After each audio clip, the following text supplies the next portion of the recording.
Hi, it's Kelly Savage with the Butterfly Thoughts Podcast.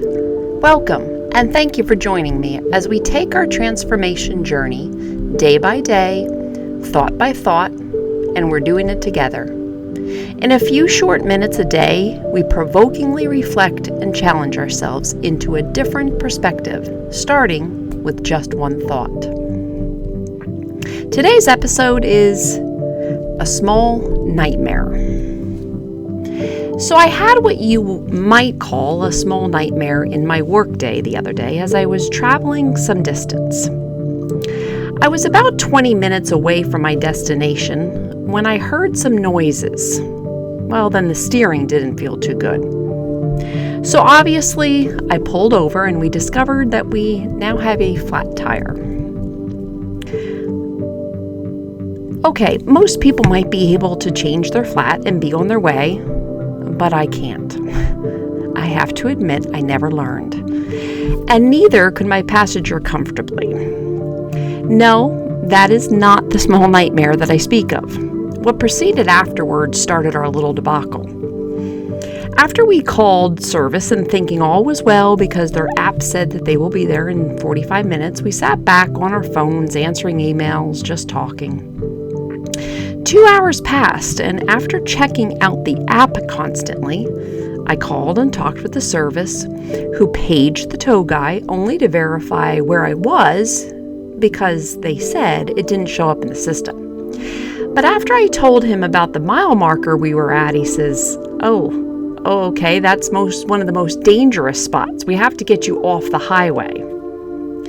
Well, I actually could have told him that because for those 2+ hours, we witnessed truckers going by at 75 to 80 miles per hour, within a foot or two of our car at times. We had a policeman come by and asked if we called somebody, and when I replied yes, he told us to get back in the car, buckle up, and do not get out. He then left. Yes, he put flares up, but he didn't offer anything else. To add, about after the 3 hours, we really were needing to go to the bathroom. I will skip over that part for everyone's sake, but although funny, most likely was not the safest thing to do either. Then 3.5 hours after we originally placed the phone call for assistance, a tow truck pulled up. And let me think of how I could say this. The tow truck looked like it needed a tow truck. After looking at the tire and trying, they informed us that they couldn't get the lug nuts loose. Therefore, they would have to tow us. Oh, now wait, I almost forgot the part that their towing mechanism was not working and they needed to fix that before they got our car lifted.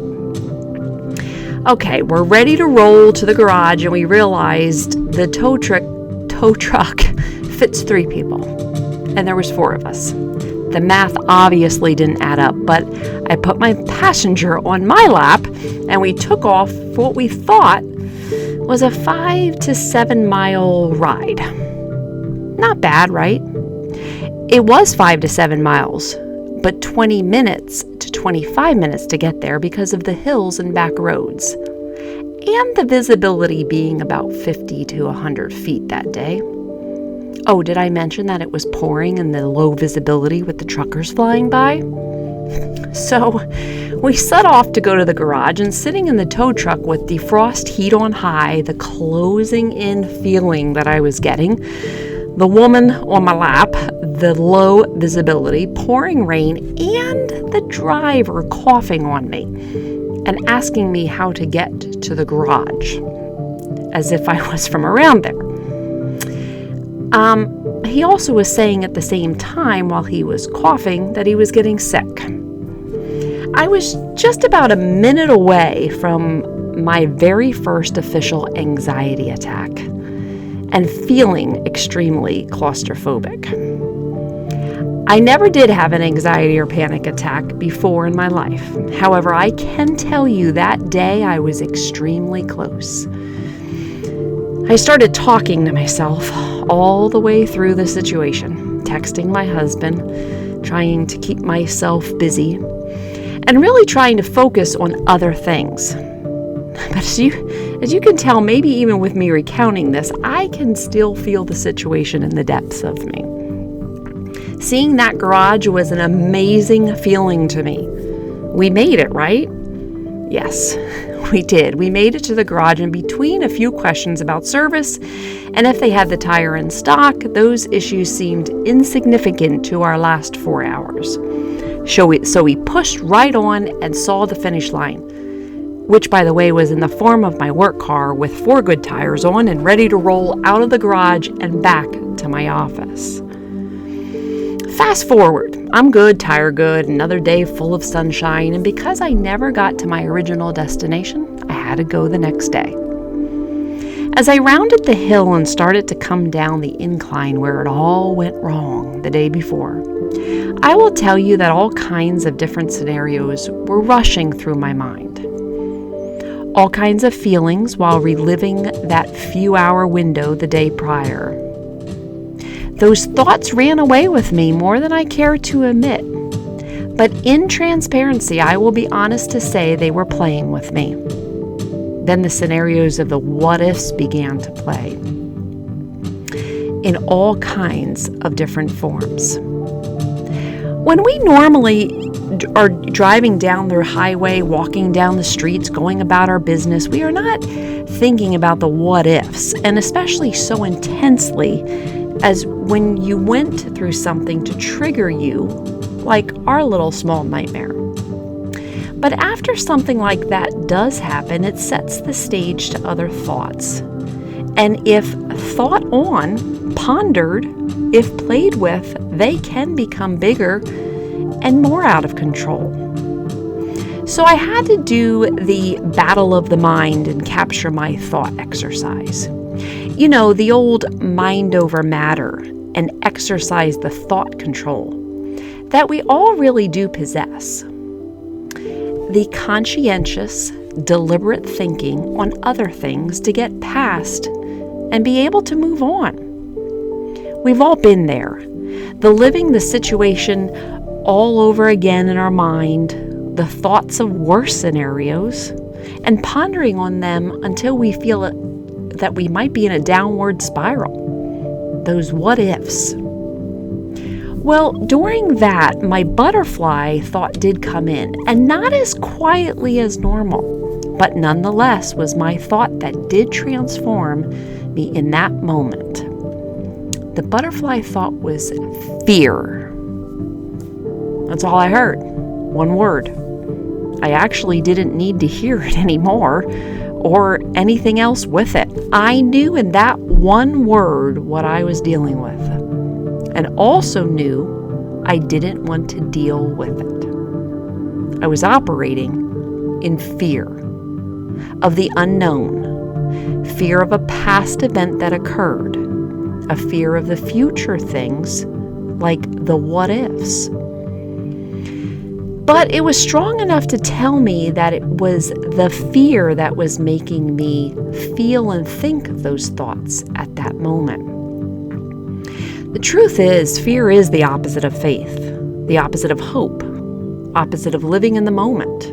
Fear can wreak havoc in not only our minds, because that's where it starts, but also in our lives. Fear can stop us, definitely, if we let it. Can it be overwhelming at times? Absolutely. No question. Can it be hard to just turn that off? Yes, no doubt. Please note, I'm in no way trying to portray that these thoughts are not real, because they are. I'm not trying to say that they are easily controlled, because at times they are not. After my mom was out of the blue diagnosed with a very rare form of aggressive cancer, my husband and I were going home from the hospital that night. A few hours after the diagnosis, we were on this particular road, and I just cried. That was almost 4 years ago. Every time still, while I get on that road, I get a gut-wrenching feeling that brings me back to that very moment. It has lessened over the years. It's been a journey, and the feeling definitely is still there at times. but not as much. I replace it with a memory of my mom, and before you know it, the thought is replaced by a beautiful memory. So what am I saying? I'm saying that there's hope. That when we move away from thoughts that want to bind us, as we refuse them, and as we think on different things, replacing those thoughts with other thoughts that we treasure or find positive, that living in the moment feeling becomes more real. That faith becomes more attainable and a little easier to see. And hope can replace what fear wants to steal from us. That is what I have to offer today. I do not want anyone ever going away from this episode feeling or thinking that I'm making this easy, when in fact panic attacks and anxiety attacks are real. They are not easy. And for many people, they deal with them consistently. My prayer for every one of us is this: that faith, hope, and love replace all fear in our lives, one day at a time, one thought at a time. Thank you for joining today.